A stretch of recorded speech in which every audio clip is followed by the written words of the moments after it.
네, 안녕하세요. 오늘은 이제 매트릭스 앤드 레귤라이제이션, 이제 이전 챕터에서 행렬 표현이나 이런 얘기를 드렸잖아요. 그래서 그거를 피할 순 없어요. 피할 순 없기 때문에 일단은 행렬 개념을 최대한 간단하게 먼저 알려드리고, 그 다음에 레귤라이제이션 실제로 고전 방법이긴 하지만 지금도 좀 많이 사용이 되는 방법이 있는데, 이제 그런 것들을 좀 살펴보겠습니다. 저희 우리가 사실 PCA 이제 리니어 트랜스포메이션 이전 강의에서 말씀드릴 때 좀 많이 복잡했죠, 수식이. 뭐 이런 거 막 그 모델을 진짜 코에피션트 다 들어가면서 이렇게 하고 막 그 리니어 트랜스포메이션 이게 뭐가 뭔지도 모르겠어요, 사실. 그쵸?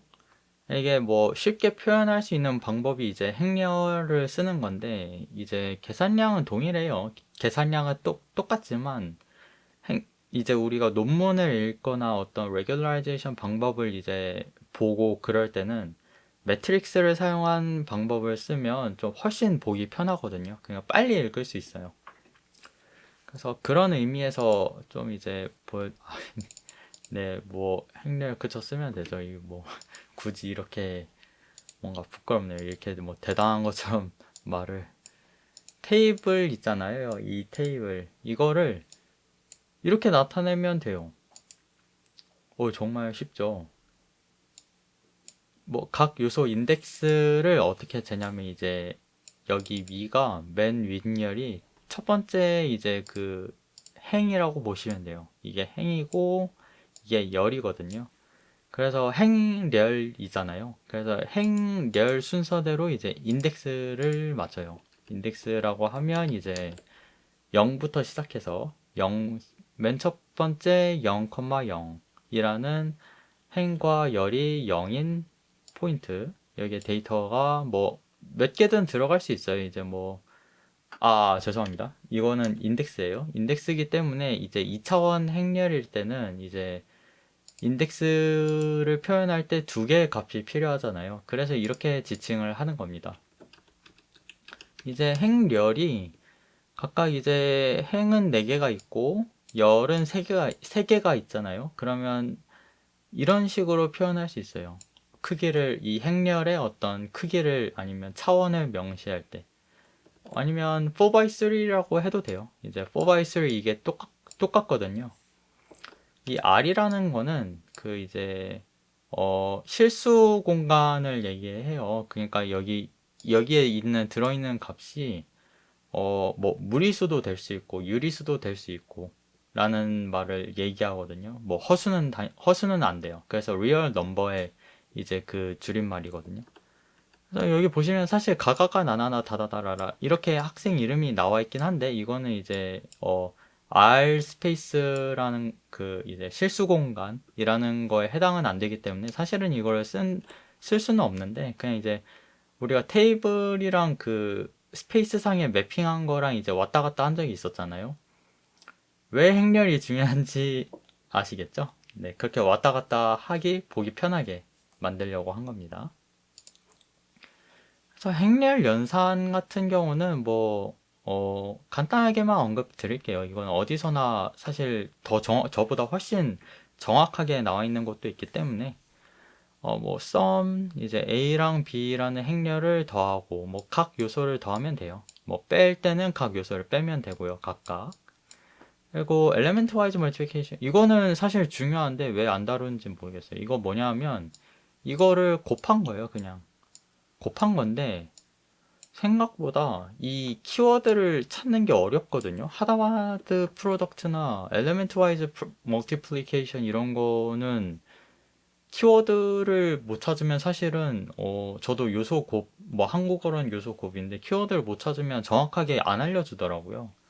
이거는 굉장히 중요한 개념인데 뭐 아무튼 간에 자 그래서 이렇게 연산을 할 때는 이 두 A랑 B라는 행렬들이 동일한 차원에 있어야 돼요. 그러니까 크기 R 4x3 했던 거 기억나시죠? 그게 이제 여기서는 2x3인데 이게 잠시만요. 너무 엉망이네. 2y 3. 네, 아무튼 네, 이게 다 똑같아야 돼요. 아니면 정수 스칼라배라고 하는데 정수배를 할 수도 있어요. 이제 A라는 행렬에 각각 3을 곱한 거죠. 이거는 6, 9, 6. 행렬 곱이란 것도 있어요. 행렬 곱은 이제 A, B를 이제 이렇게 한 거거든요. 각각. 자, 무슨 말이냐면 이제 여기 같은 경우는 행렬 곱을 하면 이렇게 곱한 거예요. 1 곱하기 3, 2 곱하기 2, 3 곱하기 3을 다 더해서 이렇게 16. 뭐 여기는 이제 여기랑 여기겠죠. 이때 행렬 차원이 이 노란색이 똑같아야 이제 AB라는 이제 행렬 연산을 할 수 있거든요. 만약에 반대로 될 때는 이제 예를 들어서 BA를 하고 싶으면 여기랑 여기가 똑같아야겠죠. 그래서 네, AB랑 BA는 완전 다른 결과를 나타내요. BA는 이제 3x3 차원이겠죠. 아, 그리고 트랜스포즈는 그냥 이걸 이렇게 만든 거예요. 그냥 이렇게. 트랜스포즈는 네, 아마 그렇게 많이 볼 일은 없을 것 같아요. 자, 이렇게 우리가 행렬을 배워봤으니까 이렇게 막 복잡한 표기 이런 거를 좀 행렬을 써서 좀 간단하게 할 수 있겠죠. y가 이제 1차원의 값이고 그러니까 뭐 몸무게 키 데이터에서 피처 하나만을 이제 나타내면 이제 원 바이 원 정도로 쓸 수 있겠죠. 이거는 원 바이 원이면 그냥 1만 표기해도 되는데 이제 여기서는 그냥 일단은 이런 식의 표현이 상당히 많이 쓰이기 때문에 일부러 써봤어요. x가 이제 d 차원이고 세타는 이제 어떤 d 차원의 그 파라미터라고 할 때 xi 세타는 이제 하나의 값을 뭐 1차원의 값을 출력을 하겠죠. 그러면 얘랑 이제 1차원이랑 1차원이니까 이 상태에서 이제 마이너스 이제 연산을 할 수 있다고 말씀드렸잖아요. 여기에 대해서 이제 n개 데이터에 대해서 이거를 최소화하는 파라미터를 찾는 게 이제 네, 이거보다는 훨씬 이제 간단하게 나왔죠. 그래도. 그리고 이거 같은 경우는 이 시그마라고 말씀드렸잖아요. 이게 대문자 시그마는 맞는데 앞으로는 썸메이션이라고 부를 거예요. 그러니까 시그마라고 사실 부르는 사람도 굉장히 많은데 저는 썸메이션이 훨씬 이제 좀 더 직관적인 용어라고 생각해서 이제 썸메이션을 쓰겠습니다. 자, 그리고 리니어 트랜스포메이션. 이거 진짜 짜증났죠? 이것도 행렬로 표현을 해보겠습니다. x가 이제 n개의 데이터가 있고 d1 차원이라고 할 때 각각 피처가 d1개예요. v는 이제 어떤 공간을 이제 변형해주는 그런 거라고 볼 때, 자, 이라는 것도 한번 가정을 해볼 수 있어요. 이게 무슨 말이냐면, 자, 이렇게 우리가 1,0, 0,1 이런 식으로 계속 이제 아주 간단하고 직관적인 그런 좌표를 먼저 인식하고 있기 때문에 우리가 이게 매핑하는 게 얼마나 어려운지를 말씀을 드렸었잖아요. 그거를 한번 그런 아주 기초적인 행렬을 이제 의미하는 게 이제 E라고 보통 얘기를 해요. 이제 스탠다드 베이스 표준 기저. 그 한국어로는 이제 표준 기저고 아이덴티티 매트릭스라고 하는데 이제 스탠다드 베이스라고 이제 영어에선 얘기하고 아이덴티티 매트릭스라고 하죠. 그래서 자 이게 뭐냐면 VX로 이제 어떤 이제 차원을 이제 X가 어떻게 매핑되는지를 바꾸면 이게 X 프라임이 된다고 얘기를 해볼게요. X 프라임은 이제 D1에 D1 했으니까 이제 D2로 바뀌겠죠. N by D2로 바뀌는데 이거는 여기 앞에 표준 기저가 있는 거랑 똑같아요. 그러니까 제가 말씀드린 컨셉이랑 똑같죠. 자, xi라는 데이터를 했을 때 이게 z라는 어떤 데이터 그 벡터로 매핑이 되면 이제 연산을 하면 1차원의 값이 나와서 이 1차원 수직선상에 이제 점들이 데이터들이 선상에 올라간다고 했죠. 이제 수직선 초록색으로 그려가지고 그래서 그게 아이덴티티 매트릭스를 앞에 곱한 거랑 똑같은 거예요. 그래서 우리가 이 직각의 어떤 아주 단순한 피처들을 생각했을 때 그래서 이게 우리 머릿속에 박혀 있는 아주 단순한 그 이제 벡터들을 얘기하는 거라고 보시면 돼요. 그래서 이게 뭐 이걸 곱한 거나 안 곱한 거나 똑같으니까 이제 그냥 x 프라임이라고 보면 됩니다. 자, 이제 regularization 이것도 행렬 개념을 보면 이제 훨씬 이제 직관적이고 쉽게 다가와요. 예를 들어서 이제 fzeta2랑 fzeta1 데이터가 있다고 그 모델이 있다고 쳐볼게요. 이게 이제 어떤 주어진 기본 데이터들에 대해서 똑같은 로스를 이제 만들어내는데, 근데 문제는 이제 어떤 새로운 데이터가 발견돼서 이거에 대해서도 이제 모델링 할 때 적용을 하고 싶으면 이제 이게 F 세타 1, 세타 2가 바뀌어야 되잖아요. 바뀌어야 되는데, 그러면 뭔가 기울기가 컸던 경우에는 좀 많이 바뀌어야겠죠, 이게. 기울기가 작았던 이제 모델은 조금만 바뀌어도 이제 되는데, 그쵸? 이게 이제 문제가 뭐냐면, 네, 경험해보지 못한 새로운 데이터에 대해서 큰 로스를 초래한다는 거는 이제 fluctuate 한다는, 이게 막 많이 변한다는 거거든요. 매 업데이트마다. 그래서 좀 이제 기울기라는 거를 좀 일반화를 해가지고 파라미터의 사이즈라고도 볼 수 있어요. 그 이제 파라미터에 따라서 개수, 코에피션트 얘기하는 거 그 비유가 있었잖아요. 이것도 똑같고요. 그래서 세타라는 이제 D 차원의 파라미터를 가정을 할 때 L2놈은 L2놈이라는 거는 이제 이 세타를 트랜스포즈 해가지고 연산한 건데 뭐 좀 썸메이션을 써서 좀 더 편안하게 보려면 이렇게 하면 돼요. 제곱을 한 다음에 이제 루트를 씌워서 다 더하면 이제 L2놈이라는 이제 이게 개수들을 각각 다 곱해가지고 더했다는 개념이거든요. 그러니까 개수들이 코에피션트가 크면 클수록 이렇게 막 극단적으로 이제 데이터 입력에 따라서 변하잖아요. 그래서 그게 이제 여기서는 사실 1차원, 2차원 스페이스니까 좀 이제 감이 안 오지만 그래도 이런 비유로 이제 뭐 세타를 뭐 1에서 D개까지 한번 이런 식으로 나타내 볼 수 있겠죠. 뭐 그런 식으로도 나타낼 수 있을 거고 아무튼 간에 이 기울기와 직접적으로 연결이 된다라고 보시면 돼요. 이 사이즈 오브 파라미터란 거는.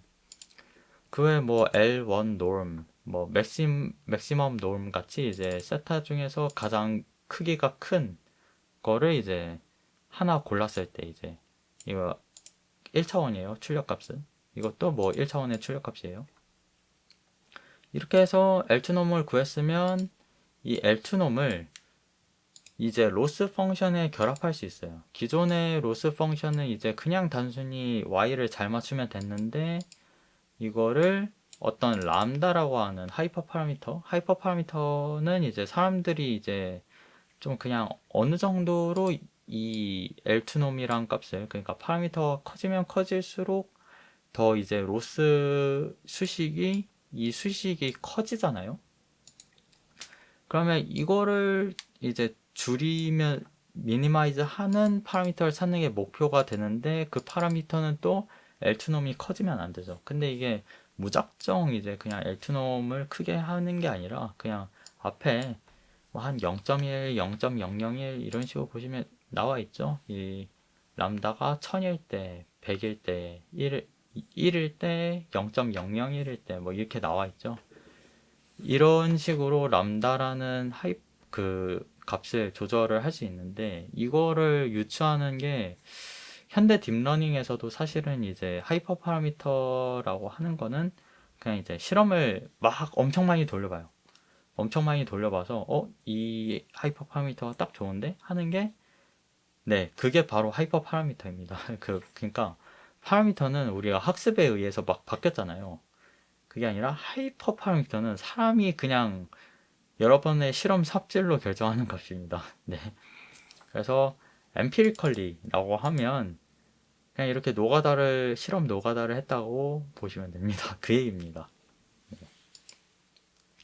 자, regularization 도 이제 두 가지 종류가 있어요. constraint가 있고 regularize가 있는데 regularizer 방금 말씀드린 거죠. 이제 람다니까.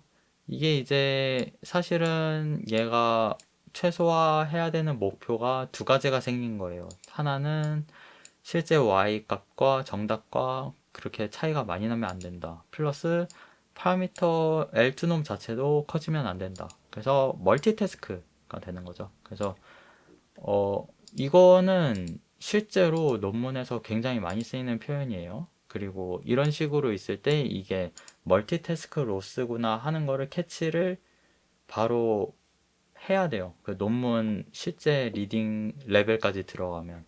왜냐하면 논문에서는 다 안다고 가정을 하기 때문에. 그래서 멀티태스크 로스라고 하고요.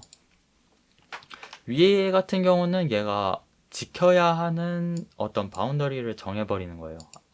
무조건 지켜야 하는 조건.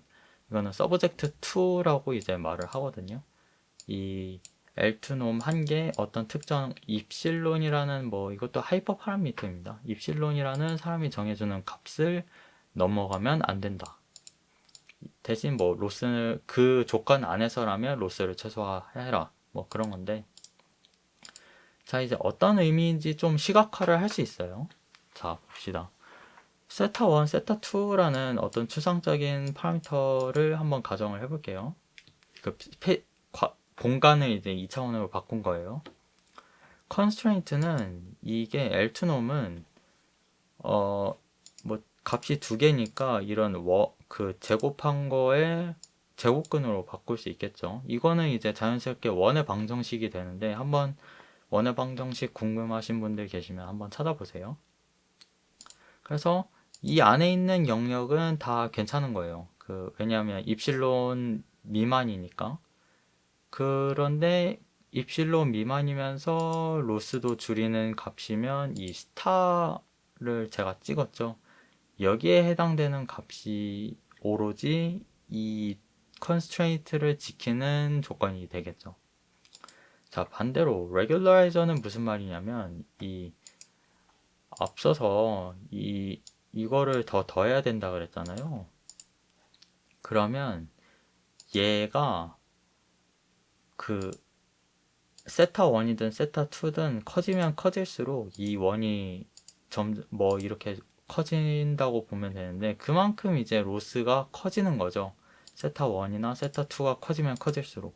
그렇기 때문에 기존에 이제 레귤라이저가 적용되지 않던 어떤 이 로스의 범위가 이런 식으로 좁혀지는 거예요. 이런 식으로 파란색으로. 왜냐하면 여기 이 부분에 있던 로스가 이제 그런 레귤라이저를 적용하지 않았을 때는 뭐 세타 1이 크든 세타 2가 크든 상관이 없었어요. 근데 세타 1, 세타 2가 이제 커지면 로스가 커지는 형태잖아요. 이 멀티테스트 레귤라이저 로스는. 그래서 이게 원의 범위가 로스가 0.5 미만이었던 구간이 영역이 줄어드는 거예요. 쪼그라드는 거예요. 이 0 방향으로. 원점 방향으로. 그래서 이런 식으로 로스를 이제 원 형태로 표현한 것들을 컨투어 그래프라고 해요.